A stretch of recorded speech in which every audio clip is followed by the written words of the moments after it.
I think one of the big trends you see around the world in the last 5 years has been a kind of stepping back to the earth. There used to be a saying, if you didn't catch it or grow it yourself, know the bloke who did. We're connected to the soil, we're connected to the land, and that's why earth is such an important theme for the Melbourne Food and Wine Festival to touch on. It's actually so simple that sometimes we need to go back to simple to think about what's actually growing. 90% of the flavour, energy and work is actually here in that root system. I think that's an inspiration to a lot of the chefs who are cooking now, and it's an inspiration to a lot of diners. They want to know where their food came from. It's this whole idea that when you taste something that comes from a region, it should reflect that region. Those people that are really looking after the soils are making tastier vegetables.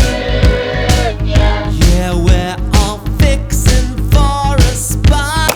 I love MasterClass. MasterClass is an extraordinary experience. I've eaten the food of many of the world's great chefs without leaving my hometown and learned how they do it. This central theme of earth has drawn together a really eclectic group of people.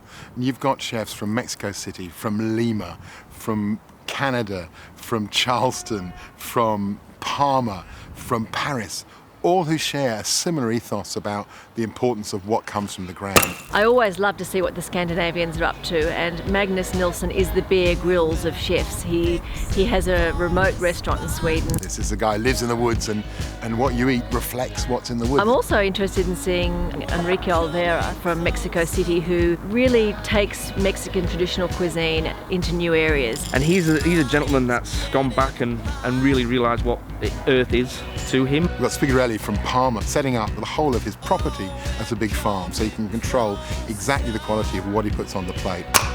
Ben Shuri, who's involved in the Earth Masterclass, is another great example of someone who's really trying to look at what we eat and why we eat, and trying to give us a true Australian cuisine. I'm really excited about Matt Wilkinson. Edit that one out. Food festival is like going to foodie university. It allows you to sit down and listen to what the greatest chefs in the world are doing and what they're thinking about food. You can have a chin wag with them, you can ask them for their cooking tips, you can watch them enjoy your city, and while the festival's on, the whole city comes alive.